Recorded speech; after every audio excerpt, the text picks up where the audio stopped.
On a pretty ordinary morning, December 6, 1917, a Canadian port city was just waking up, but it was about to be shattered by a sound and a force that the world had never ever seen before. This is the story of a disaster that completely changed what destruction meant, and of a community that simply refused to be erased. Okay, just take a look at this. What you're seeing here isn't some crazy weather pattern.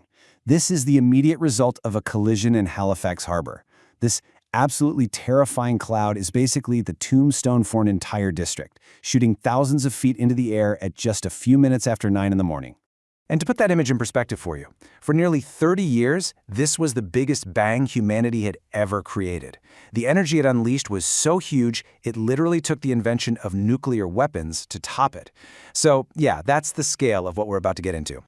So how in the world does something like this even happen? Well, to get the explosion, you first have to get the city. So let's rewind the clock a little and see what made Halifax the perfect and tragic stage for this disaster.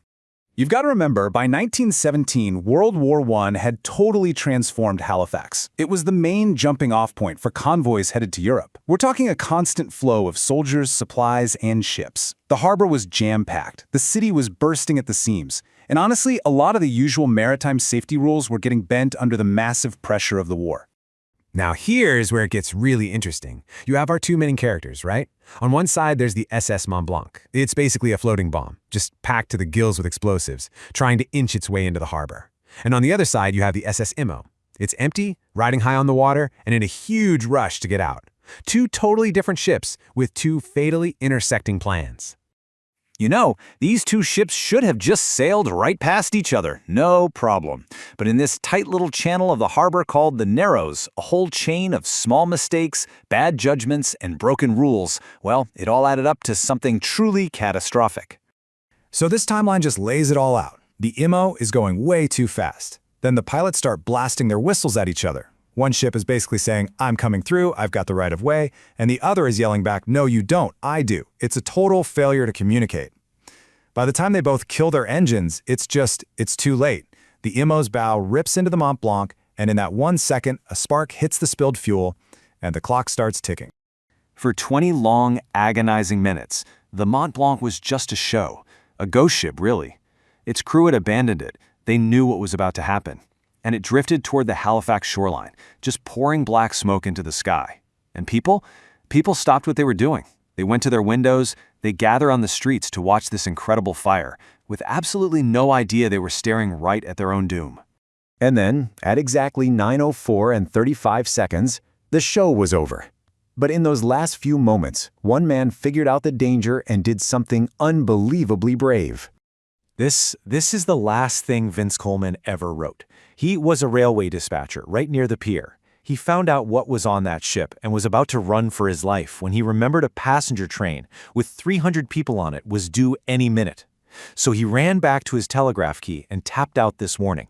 He stayed at his post until the very end. He died instantly, but he saved every single person on that train. And this is the force that killed him. The Mont Blanc's cargo went up with the energy of 2.9 kilotons of TNT. It's a number that's almost impossible to really wrap your head around. The ship itself, it didn't sink. It was vaporized instantly. And these numbers show the immediate, brutal result. Almost 1,800 people killed, 9,000 injured, over 1,600 buildings just gone. They stopped existing. A huge part of the city was wiped off the map in less than a second. So on the left, you see the clinical wrap of the destruction zone, this 1.6 square kilometer area. But on the right, that's when you see what it actually means. This was the Richmond district. It's not just damaged, it's completely gone. A whole, thriving, working-class neighborhood just turned into splinters and foundations. The physics of what happened are just staggering. The blast wave was so strong, it bent railroad tracks like they were spaghetti. It kicked up a 60-foot tsunami that actually washed the empty Imo right up onto the shore. And the water in the harbor was pushed away so violently that for a split second you could actually see the bottom of the ocean. But the story, it doesn't stop there. For the day's survivors, the fight for their lives was really just starting.